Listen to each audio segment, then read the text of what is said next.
Welcome to Varshini vlog. இன்னைக்கு tea கடையில் பண்ணுற கேபேஜ் பக்கோடா வீட்டில் எப்படி செய்யலாங்கிறது பார்க்கலாம். நான் வந்து பஜ்ஜி போண்டா மிக்ஸ் வாங்கியிருந்தேங்க. வந்து துளி கூட தண்ணி தெளிக்கலைங்க. இந்த கோஸில் இன்னைக்கு பண்ண போகிறேன் கேபேஜில்.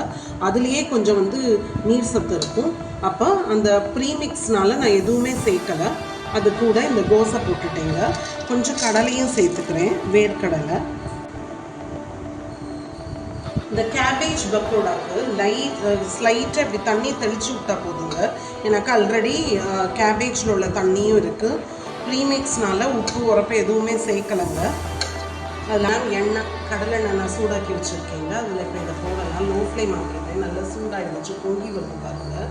அதனால் நல்லா இந்த மாதிரி கோல்டன் ப்ரௌன் ஆகிறவரை 2 சைடும் திருப்பி திருப்பி போட்டு நல்லா ஃப்ரை பண்ணிக்கோங்க. இந்த பாருங்கள் எவ்வளோ நல்லா வந்துருச்சுன்னு. அதுக்கு ஒரு 3 டேபிள் ஸ்பூன் அளவு கடலை விட்டுருக்கீங்க. அதில் தேவையான அளவு கடுகு பொரிஞ்சிச்சுங்க. இப்போ 2 வரமிளகா பிச்சு போட்டிருக்கேன். இப்போ கொஞ்சம் 1 டேபிள் ஸ்பூன் அளவு கடலைப்பருப்பு, அதே மாதிரி 1 டேபிள் ஸ்பூன் அளவு உளுத்தம்பருப்பு, கொஞ்சமாக பெருங்காயத்தூள் போட்டாச்சுங்க. ஒரு 1/2 ஸ்பூன் பெப்பர் பவுடர் போட்டிருக்கேன். மிளகுத்தூள் உங்களுக்கு மிளகா இருந்துச்சுன்னா வறுத்துச்சுன்னா பொடி பண்ணிக்கோங்க. காஷ்மீரி ரெட் சில்லி கலருக்காக ஒரு 1/2 டேபிள் ஸ்பூன் போட்டிருக்கேங்க. உரப்பு பார்த்து சேர்த்துக்கோங்க உங்களுக்கு ஏற்ற மாதிரி. மஞ்சள் தூள் 2 சிட்டிகை. நம்ம வேர்க்கடலை சேர்ப்போங்க. இது வறுத்த வேர்க்கடலைனால நான் இப்போ போட்டுருக்கேன்.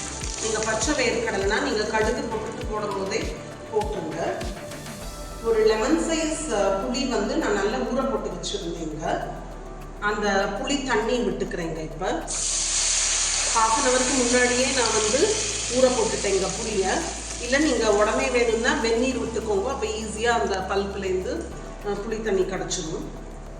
தனியா ஃப்ளேவர் வேணும்னா நீங்கள் சேர்த்துக்கோங்க. நான் தனியாத்தூள் வந்து 1 டேபிள் ஸ்பூன் சேர்த்துக்கிறேன். வேண்டாம்னா ஸ்கிப் பண்ணிடலாம். ஹோல் டிஷ்ஷுக்கு தேவையான உப்பு சேர்க்குறேங்க. நான் இப்போதைக்கு 1 டீஸ்பூன் சேர்த்துருக்கேன். அப்புறம் இதெல்லாம் நல்லா கொதிச்சு 20 நிமிஷம் நல்லா விட்டுருங்க.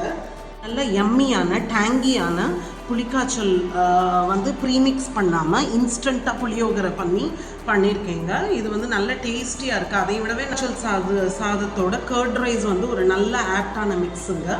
அது கூட கேபேஜில் பண்ண பக்கோடாவும் நான் சைட் டிஷ்ஷாக எடுத்துக்கிட்டு இருக்கேங்க. இன்றைக்கி எங்கள் வீட்டில் லஞ்ச் இது தாங்க.